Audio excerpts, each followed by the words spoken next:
Most gardeners are making the same quiet mistake in their soil and never realize it until their plants start struggling mid-season. They focus on adding compost, fertilizers, and amendments, but ignore the real foundation of soil performance, understanding what the soil is actually doing at any given moment. That gap between assumption and reality is where most garden failures begin. The result shows up in predictable ways. Plants that look healthy suddenly stall. Leaf color shifts without explanation. Water seems to disappear too fast in some beds and sit too long in others. People blame nutrients, but the real issue is usually soil conditions changing silently beneath the surface. Before we go deeper, there's a simple tool I use in every serious growing setup I test. I use a 4-in-1 soil moisture meter that measures moisture levels, pH, temperature, and sunlight intensity. It removes the guesswork from soil management because it shows what the soil is actually doing, not what we assume it's doing. I'll leave the exact one I use in the description if you want to check it out. It's one of the simplest ways to avoid overwatering, misreading pH shifts, and planting into the wrong soil conditions. Now here's where the clever part of soil building begins. Smart gardeners don't improve soil randomly. They design soil behavior.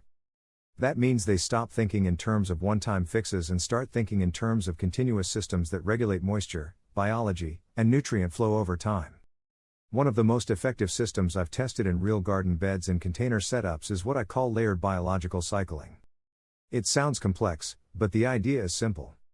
Instead of dumping all organic matter in one form, you stack materials that decompose at different speeds so the soil is constantly feeding itself in phases. For example, in a raised bed growing tomatoes and leafy greens, I start with a base layer of coarse organic matter like partially broken stems or woody material. On top of that, I add a moderate layer of compost that already has active microbial life. Then I finish with a thin surface mulch layer that protects moisture and slowly feeds carbon back into the system. What happens next is not immediate, but it is consistent. The bottom layer improves structure and drainage over time. The compost layer delivers immediate nutrients and microbial activity. The mulch layer stabilizes temperature and moisture so the system doesn't crash during heat or dry periods. Most gardeners skip this layering and instead rely on repeated fertilizer applications to fix symptoms. That's why their results fluctuate instead of stabilizing. The clever part of smart soil building is not adding more inputs, but spacing them correctly in both depth and time. In container systems, this becomes even more important. A single heavy compost layer can turn anaerobic if moisture stays too high. That's why I reduce layer thickness in pots and focus more on aeration materials like cocoa fiber or coarse compost mixed with soil, rather than dense organic piles. In open ground systems, I've seen this layered approach completely change how water behaves.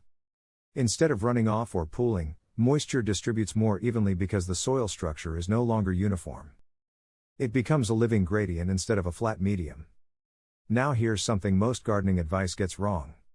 Soil is not improved by intensity. It is improved by balance over time. Dumping large amounts of compost or fertilizer at once often creates short-term spikes followed by long-term instability. Plants grow fast, then stall, then recover again. That cycle is not healthy soil, it's stress response. What smart gardeners do differently is they build slow-release biological systems that don't require constant correction.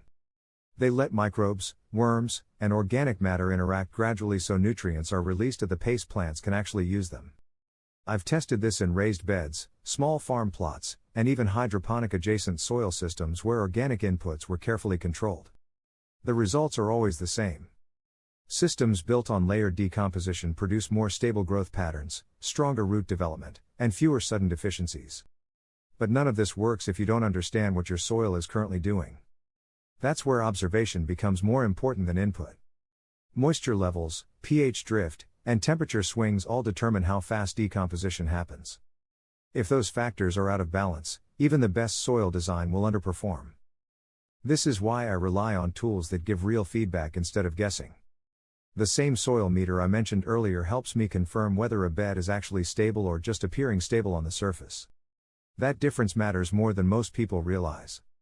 Now let's talk about what makes this approach clever instead of just another gardening method. It reduces dependency. Once a soil system is structured correctly, you stop reacting to problems and start preventing them. Instead of asking what fertilizer do I need now, you start asking what stage is my soil cycling through right now. That shift changes everything about how you grow food. Plants stop experiencing sudden stress changes. Water use becomes more efficient. Nutrient availability becomes more predictable. And most importantly, soil stops degrading every season and starts improving on its own.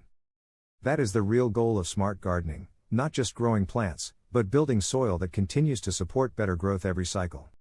If you take one thing from this, it's this: soil doesn't need constant fixing. It needs structure, rhythm, and observation. Once you understand that, gardening becomes less about effort and more about design. If you found this useful, subscribe to Farmogic for more real-world soil systems based on actual testing and field experience. And share this with someone still treating soil like a one-time mix instead of a living system.